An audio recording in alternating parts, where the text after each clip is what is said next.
घरोघरी मातीच्या चुली या मालिकेच्या 5 मेच्या जबरदस्त भागामध्ये एक पुरावा जरी संपला असला तरी दुसरा पुरावा कोर्टासमोर सादर करत अचानकपणे केस पलटलेली आणि जी ऐश्वर्या आयत्या वेळेला एंट्री करून या सगळ्यामध्ये संपतला घेऊन आले ती स्वतःच या केसमध्ये स्वतःच ऐश्वर्या आपल्या जाळ्यात कशी अडकली आणि जानकीने हे सुद्धा नाटक तिचं कसं खोडून काढले सगळं आता कोर्टामध्ये जानकीला बोलवलं जातं आणि जानकीला सौमित्र विचारतो, तुम्ही यांना ओळखता का?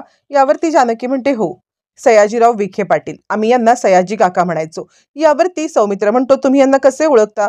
यावरती जानकी सांगते, म्हणजे यांची आमची सोयरीक आहे, यांची मुलगी ऐश्वर्या ही माझी छोटी जाऊ आहे. यावरती मग आता सौमित्र म्हणतो, मग या सगळ्यामध्ये आता हे लग्न झाल्यानंतर नक्की काय झालं? यावरती जानकी सांगते, खरं तर आम्ही ही सोयरीक केली होती आमच्यामधली जी काही वादविवाद ते वादविवाद संपवण्यासाठी, पण तसं काही झालंच नाही. आमच्या इथले वादविवाद अधिकच वाढत गेले आणि या सगळ्यामध्ये इतका परिणाम झाला की यांनी आमच्या नानांना किडनॅप केलं, डांबून ठेवलं आणि हे सगळं जे त्यांनी केलं ना ते आमचा बदला घेण्यासाठी केलं. असं म्हटल्यावरती मग सौमित्र सांगायला लागतो, तुम्ही सगळं डिटेलमध्ये सांगा. मग जानकी सांगते की यांनी आमच्या नानांना किडनॅप केलं आणि किडनॅप करून या सगळ्यामध्ये यांनी आता नाना आमचे गेलेत असं आम्हाला सांगून माझ्या नवऱ्याला ऋषिकेश रणदिवेंना या सगळ्यामध्ये अडकवलं. पण त्याच वेळेला आम्ही नानांचा शोध घेण्याचं ठरवलं, कारण नानांची जी डेड बॉडी आम्हाला दाखवण्यात आली ना त्या डेड बॉडीच्या हातावरती तो धागा नव्हता जो धागा मी नानांच्या हातावरती बांधला होता आणि नानांच्या हातावरती धागा बांधलेला नसल्यामुळे मी ती डेड बॉडी ओळखली आणि डेड बॉडी ओळखून मी सांगितलं की ही ती नानांची डेड बॉडी नाही आहे. पण माझ्यावरती कुणीही विश्वास ठेवला नाही म्हणून माझे मी प्रयत्न चालू ठेवले आणि त्याच वेळेला मी नानांचा शोध घेण्यासाठी माझी धाकटी जाऊ अवंतिका रणदिवे म्हणजेच ॲडव्होकेट अवंतिका रणदिवे यांच्यासोबत आम्ही नानांचा शोध घेण्याचं ठरवलं आणि त्यानंतर आम्ही एका गोडाऊनमध्ये गेलो होतो. ज्या वेळेला त्या गोडाऊनच्या दिशेने आम्ही गेलो तिकडे तो पुरावा सापडला, तो म्हणजे मी नानांच्या हातावरती बांधलेला धागा आणि तो धागा पाहिल्यावरती मला समजलं की नाना नक्कीच इकडे होते. पण आम्ही जायच्या वेळेलाच त्यांना आता तिकडून किडनॅप करून नेण्यात आलं होतं आणि त्यानंतर ते मला आउट हाऊसमध्ये भेटले. असं म्हणत जानकी जे काही सांगत असते त्याच्यामध्ये थांबवत तिला आता सयाजीरावांचे वकील म्हणतात, मॅडम, हे ज्या वेळेला मागची केस झाली ना त्यावेळेला आम्ही ऐकलेलं आहे, तुम्ही पुन्हा पुन्हा पुन्हा पुन्हा त्याच गोष्टी आमच्यापर्यंत का सांगताय? तोपर्यंत आता इकडे जानकी म्हणते, मला या सगळ्यामध्ये त्या गोष्टी सांगायच्या होत्या कारण सयाजीरावांनीच नानांना किडनॅप केलं हे मला सिद्ध करायचं होतं. आणि त्यावरती मग आता ते सांगतात, पण तुम्ही हे सगळं जे काही बोलताय ना या संदर्भात तुमच्याकडे कोणता पुरावा आहे का? त्यावरती मग आता सौमित्र सांगायला लागतो, हो, आमच्याकडे पुरावा आहे. मग आता जानकी ते रेकॉर्डिंग केलेला सगळा व्हिडिओ जज साहेबांच्या पुढे सादर केला जातो. इकडे सौमित्र सांगतो, हाच आहे तो पुरावा. या सगळ्यामध्ये जानकी वहिनीने हा रेकॉर्डेड व्हिडिओ मिळवलेला आहे. हा ओरिजिनल व्हॉइस आता सयाजीराव विखे पाटील यांचा आहे. असं म्हटल्यावर ती सयाजीराव सांगत असतात, त्या नाम्याला मी कसं किडनॅप केलं कुणाला कळलं पण नाही की मी स्वतः त्याला किडनॅप केलेलं आहे. त्याला एका ठिकाणावरून दुसऱ्या ठिकाणी, दुसऱ्या ठिकाणावरून तिसऱ्या ठिकाणी असं मी गोल गोल घुमवत ठेवलं आणि ती जानकी शोधत राहिली. शरूला आणि आता सुमित्रा वहिनींना तर खरंच वाटलं की या सगळ्यामध्ये आता ऋषिकेशनेच त्याचा खून केलाय, ऋषिकेशला कसं अडकवलंय आणि त्याच वेळेला त्याच्याच गोडाऊनमध्ये त्याला ठेवलं आणि असा त्याचा खेळ खतम केलाय. असं म्हटल्यावर ती सौमित्र म्हणतो, दॅट्स ऑड मिलॉर्ड. हा स्वतः आवाज आहे सयाजीराव विखे पाटील यांचा आणि सयाजीराव विखे पाटील यांचा हा आवाज असल्या कारणाने त्यांनी आपला गुन्हा कबूल करून घेतलेला आहे. या उपर मला काही बोलायचं नाही. त्यावरती जज साहेब आता सयाजीरावांच्या वकिलांना म्हणतात, तुम्हाला काही याच्या संदर्भात बोलायचं आहे? तुम्हाला काही क्रॉस एक्झामिन करायचं आहे? यावरती ते सांगतात, हो, मला फक्त इतकंच विचारायचं आहे की हा पुरावा तुम्ही कुठून मिळवलात किंवा हा पुरावा तुम्ही आता कुठून हा रेकॉर्ड केला? त्यावरती जानकी सांगते, मी स्वतः त्यांच्या घरी गेले होते आणि हा पुरावा रेकॉर्ड केला. यावरती मग आता सांगायला लागतात जज साहेबांना वकील की हा पुरावा यांनी कोणत्या परिस्थितीत गोळा केला किंवा कसा गोळा केला हे त्यांनी सांगावं. मग आता जानकी त्या रात्रीचा प्रकार सांगते, मी स्वतः सयाजीरावांच्या घरी गेले होते त्यांच्या मुलीचा वेश घेऊन. त्यांच्या मुलीच्या वेशात ज्यावेळेस त्यांच्या घरात मी गेले आणि त्यांच्याशी बोलण्याची ऍक्टिंग केली आणि त्याच वेळेला रागाच्या भरामध्ये त्यांनी आता एकदम चिडून हा सगळा त्यांचा जो काही बोलणं आहे ते सगळं मी याच्यामध्ये रेकॉर्ड केलं. रागाच्या भरात त्यांनी आपला गुन्हा कबूल केला होता. असं म्हटल्यावरती मग आता इकडे कोर्टासमोर हे सगळं सांगितल्यावरती आता वकील साहेब हसायला लागतात. मला तर ही गोष्ट हास्यास्पदच वाटते. म्हणजे कसं आहे, या सगळ्यामध्ये मुळातच या रात्री वेश बदलला, यांच्या मुलीचा वेश घेतला आणि सयाजीरावांच्या खोलीत गेल्या. मुळातच हे सुद्धा चुकीचं आहे. आणि त्यानंतर दुसरी गोष्ट म्हणजे या सगळ्यामध्ये आता त्यांनी आपल्या मुलीला पण ओळखलं नाही. सयाजीरावांनी आपल्या मुलीचा आवाज पण ओळखला नाही. ही गोष्ट कशी असू शकते? सयाजीराव आपल्या मुलीचा आवाज सुद्धा ओळखणार नाहीत आणि ते तिच्यासमोर हे गोष्टी कबूल करतील. कसं काय शक्य आहे? ही गोष्ट शक्यच नाहीये. यावरती मग आता जानकी सांगते, हो मी त्यांच्या घरी स्वतः गेले होते. रात्री अंधार होता. अंधारामध्ये त्यांना मी दिसले नाही कोण आहे ते आणि त्यांनी त्यांच्या गुन्ह्याचा पाढा वाचला. यावरती मग आता इकडे वकील साहेब सांगायला लागतात, अहो मॅडम, एकतर मुळातच त्यांच्या घरी रात्रीच्या वेळेला असं वेश बदलून जाणं ही गोष्ट चुकीचीच होती. यावरती जानकी सांगते, पण मला पुरावा हवा होता आणि यासाठी माझ्याकडे दुसरा कोणताही पुरावा नव्हता किंवा माझ्याकडे दुसरा कोणता सोर्सच नव्हता. त्याच कारणासाठी मला हे सगळं करणं भाग पडलं. असं म्हटल्यावरती जानकी हे सगळं म्हणत असताना मग आता इकडे सांगायला लागतात वकील साहेब, ठीक आहे, हा पुरावा नाही, ह्याच्या व्यतिरिक्त कोणता पुरावा असेल तर त्यांनी सांगावा. जानकी म्हणते, हा ठोस पुरावा आहे. या ठोस पुराव्याच्या बदल्यात अजून कोणता पुरावा द्यायचा? यावरती मग आता इकडे सांगायला लागतात लगेचच वकील साहेब, ठीक आहे, मला कोर्टासमोर दुसरे ऑडिओ ऐकवायचे आहेत. माझ्याकडे सुद्धा काही पुरावे आहेत, ते कोर्टाने ऐकवावे. मग आता दुसरे पेनड्राईव्ह मधले ऑडिओ कोर्टासमोर ऐकवायला ज्या वेळेला सुरुवात होते त्यावेळेला सगळ्यात पहिला आवाज असतो तो म्हणजे नानासाहेबांचा. नानासाहेब सांगत असतात, ऋषिकेश, मला काय वाटतं माहितीये का, या सगळ्यामध्ये बॉस म्हणजे सौमित्रच आहे. हा आवाज असतो नानासाहेबांचा. दुसरा आवाज येतो तो म्हणजे ऋषिकेशचा. या सयाजीरावांनी माझ्या वडिलांना किडनॅप केलंय. हा दुसरा आवाज असतो ऋषिकेशचा. तिसरा आवाज असतो, नाही नाही, पण ऐश्वर्या वहिनी, म्हणजे जानकी वहिनी कसं काय ऐश्वर्याचं रूप घेऊन जाऊ शकतात? तिचे डॅडा तिला ओळखणार नाहीत का? हा आवाज असतो सारंगचा. असं 3 आवाजातले 3 डायलॉग कोर्टासमोर हजर केल्यावरती अख्ख्या कोर्टामध्ये एकच खळबळ उडते. म्हणजे हे काय आवाज आणि हे काय त्यातलं बोलणं? म्हणजे नाना असं का म्हणत आहेत की सौमित्र बॉस आहे किंवा आता या सगळ्यामध्ये इकडे ऋषिकेश असं सगळं बोलतोय? हे सगळे आवाज ऐकल्यावरती मग आता वकील साहेब सांगायला लागतात की हे बघा, हे सुद्धा आवाज आहेत की, मग हे सुद्धा ऑडिओ आहेतच ना माझ्याकडे. यावरती ते सगळे ऑडिओ ऐकल्यावरती मग सौमित्र ऑब्जेक्शन घेतो आणि मिलॉर्ड, हे सगळे ऑडिओ खोटे आहेत. म्हणजे त्यावरती आता इकडे वकील साहेब म्हणतात, ऐका तरी, तुम्ही इतके घाईघाईमध्ये कोणताही निर्णय देऊ नका. मला जे काही म्हणायचं आहे ते आधी निवांतपणे ऐकून घ्या. मी कुठे म्हणतोय हे ऑडिओ खरे आहेत, पण या तिन्ही ऑडिओमध्ये जे आवाज आहेत ना ते आवाज आहेत, पहिला आवाज आहे नानासाहेब रणदिव्यांचा, दुसरा आवाज आहे तो म्हणजे ऋषिकेश रणदिवे आणि तिसरा सारंग रणदिवे. बरोबर ना? यावरती जानकी सांगते, हो हे आवाज जरी बरोबर असले, काहीही असले, तरी मी जो व्हिडिओ आणलाय तो व्हिडिओ ओरिजिनल आहे. असा कोणताही प्रकार त्या व्हिडिओमध्ये करण्यात आलेला नाहीये. असं म्हटल्यावरती मग मात्र या सगळ्यामध्ये आता सांगायला लागतात वकील साहेब, हो मला जे काही कोर्टाला सांगायचंय ते मी हेच सांगू इच्छितोय. म्हणजे या सगळ्यामध्ये हे तिन्ही व्हिडिओ खोटे आहेत. हे तिन्ही ऑडिओ खोटे आहेत. ज्याप्रमाणे हे तिन्ही ऑडिओ खोटे आहेत त्याचप्रमाणे या सगळ्यामध्ये आता हा सुद्धा सयाजीरावांचा ऑडिओ खोटा असण्याची शक्यता आहेच ना. ती शक्यता सुद्धा आपण नाकारू शकत नाहीच ना. आणि त्याचवरती मग आता इकडे जानकी थोडीशी गडबडते आणि त्यावरती वकील साहेब सांगायला लागतात, मी या सगळ्यामध्ये अजून एका विटनेसला बोलवू इच्छितो. रुपेश नावाचा एक जो कोणी वकील असतो त्या रुपेशला आता इकडे बोलवलं जातं. आता हा रुपेश नवीन कोण उद्भवला आणि रुपेश कुमार कोण आहे यावरती आता इकडे सांगायला लागतो सौमित्र, रुपेश कुमार कोण आणि त्याचा या केसच्या संदर्भात काय हे आहे.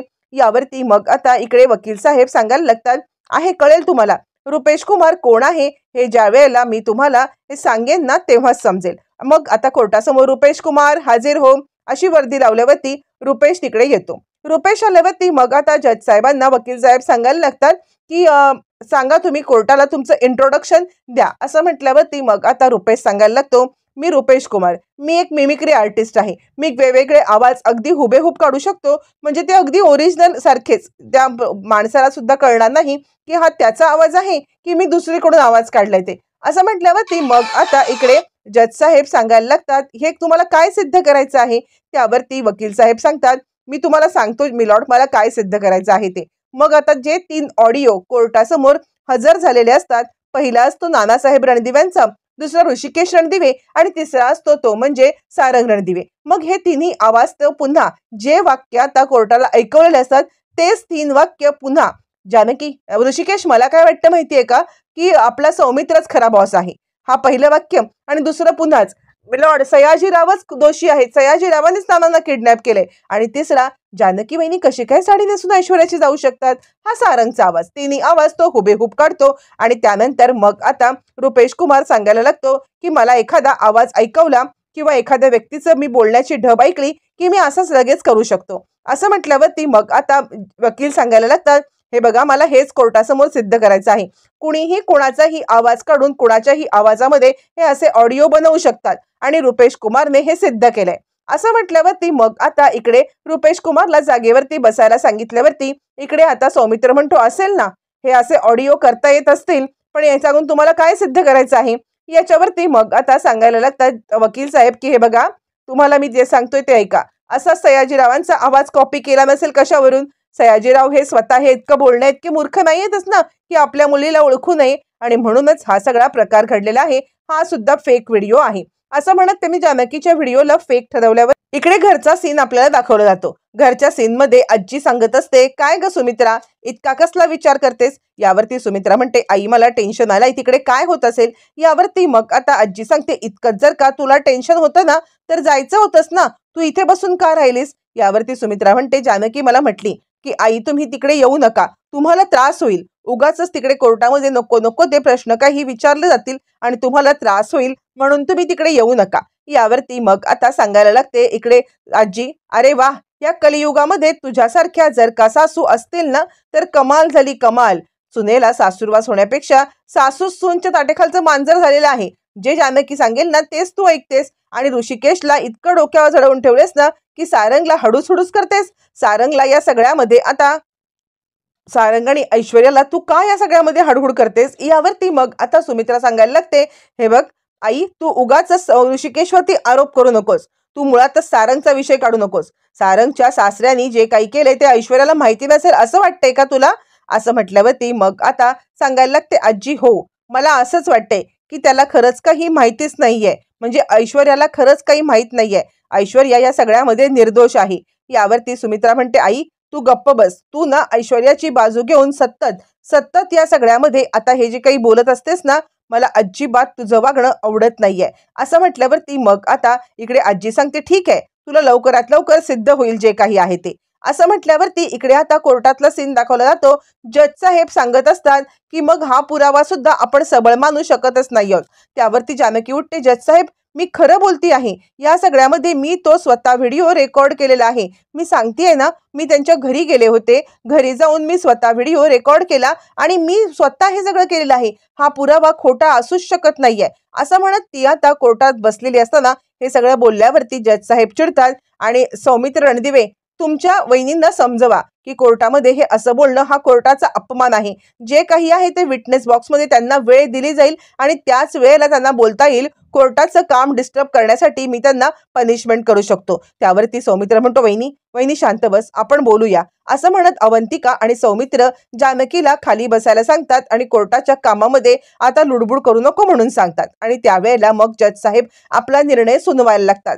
जज साहेब सांगायला लागतात की मुळातच या सगळ्यामध्ये आता कोणत्याही प्रकारचा ठोस पुरावा सयाजीरावांच्या विरोधात आपल्याकडे नाहीये आणि त्यामुळे या सगळ्यामध्ये आता आपण कोणताही ठोस पुरावा नसल्या कारणाने सयाजीरावांना शिक्षा देऊ शकतच नाहीये.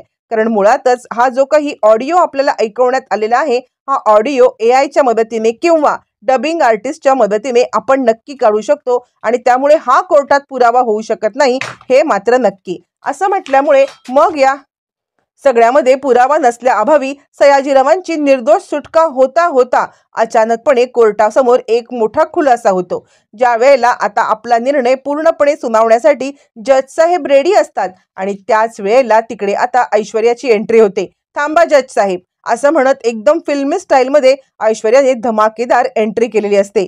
ऐश्वर्याने ज्या वेळेला धमाकेदार एंट्री केलेली असते आणि त्याच वेळेला सगळेजण तिच्या दिशेने पाहायला लागतात, नक्की आता हिचं चाललंय तरी काय. आणि त्याच वेळेला ऐश्वर्या येते. सगळेजण कोर्टामध्ये माना वळवून वळवून ऐश्वर्याकडे पाहतात.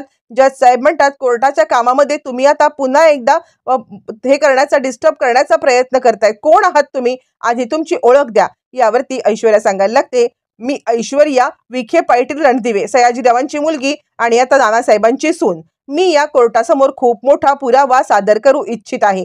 असं म्हटल्यावरती मग आता इकडे लगेचच ऐश्वर्या संपतला घेऊन येते. संपतला घेऊन आल्यावरती ती सांगते, मला कोर्टाला काही गोष्टी सांगायची आहेत. यावरती मग आता जज साहेब सांगतात, आधी स्वतःची ओळख द्या आणि मग आता कोर्टाच्या समोर येऊन काय बोलायचे ते बोला.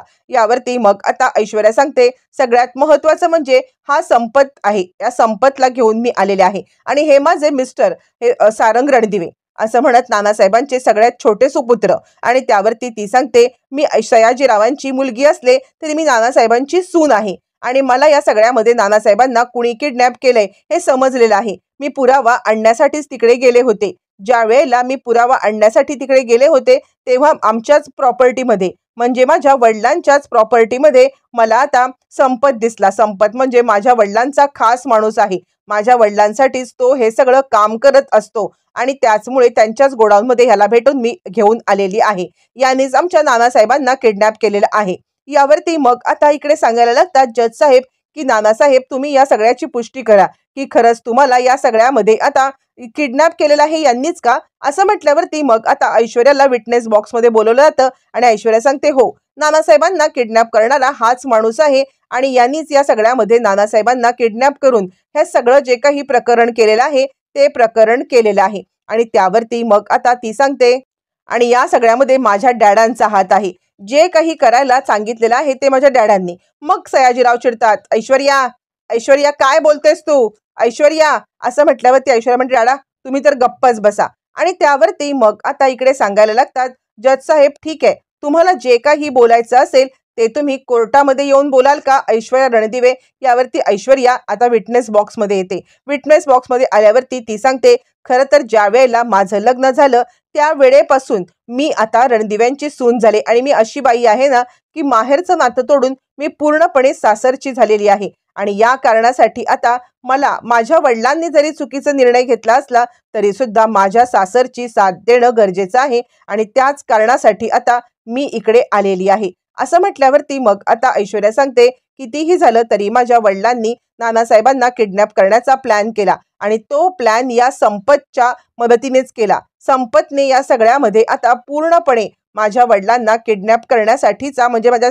सासऱ्यांना किडनॅप करण्यासाठी प्रयत्न केले, त्यांना इकडून तिकडून हलवलं आणि या सगळ्यामध्ये आता हात जर कोणाचा होता तो माझ्या वडिलांचा, कारण संपत हा वडिलांचा माणूस आहे आणि त्यानेच हे सगळं त्यांच्या सांगण्यावरूनच केलेलं आहे. आणि आत्ता सुद्धा मी त्याला किडनॅप केलं ते म्हणजे मी आत्ता त्याला पकडलं ते पण आमच्याच प्रॉपर्टीवरून. म्हणून या कोर्टासमोर मी पुन्हा एकदा सांगू इच्छिते की मला याच्याबद्दल आधी काही माहीत नव्हतं. माझ्या वडिलांनी ही जी काही कारस्थानं केली ती मला खरंच माहीत नव्हती. आत्ता थोड्या वेळापूर्वीच मला ही कारस्थानं समजली आणि म्हणून ताबडतोब मी ह्याला पकडून इकडे कोर्टासमोर घेऊन आलेली आहे. आणि या सगळ्यामध्ये मी ह्याला इकडे घेऊन आले कारण मला माझ्या सासऱ्यांना न्याय मिळवून द्यायचा होता. आणि आज या कोर्टासमोर दुसरा कोणता ठोस पुरावा नसला तरी मी हा पुरावा सांगू इच्छिते की या सगळ्यामध्ये आता संपतने किडनॅप केले माझ्या वडिलांच्या सांगण्यावरून. जर का नानासाहेबांच्या किडनॅपिंगला जर कुणी दोषी असेल तर ते दुसरं तिसरं कुणीही नसून फक्त आणि फक्त सयाजीराव विखे पाटील हेच आहेत. असं म्हणत ऐश्वर्याने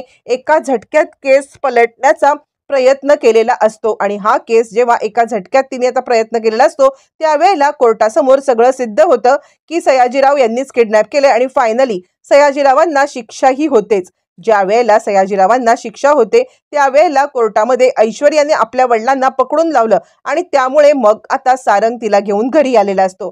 सारंग ज्या वेळेला तिला घेऊन घरी येतो आणि त्याच वेळेला इकडे आता सारंग सांगायला लागतो, हिने आपल्या स्वतःच्या वडिलांना कोर्टामध्ये आता दोषी सिद्ध केले आणि त्यामुळे यांनी या घरची सून असल्याचं सिद्ध केलेलं आहे आणि त्यामुळे ऐश्वर्याला या घरात मानाचं स्थान मिळालं पाहिजे, या घराच्या सुनेचं स्थान मिळालं पाहिजे. त्यावरती जानकी म्हणते, सारंग भाऊजी काय बोलताय तुम्ही. अहो या सगळ्यामध्ये तिने जे काही केलं ना ते फक्त आणि फक्त स्वतःच्या स्वार्थासाठी केलं.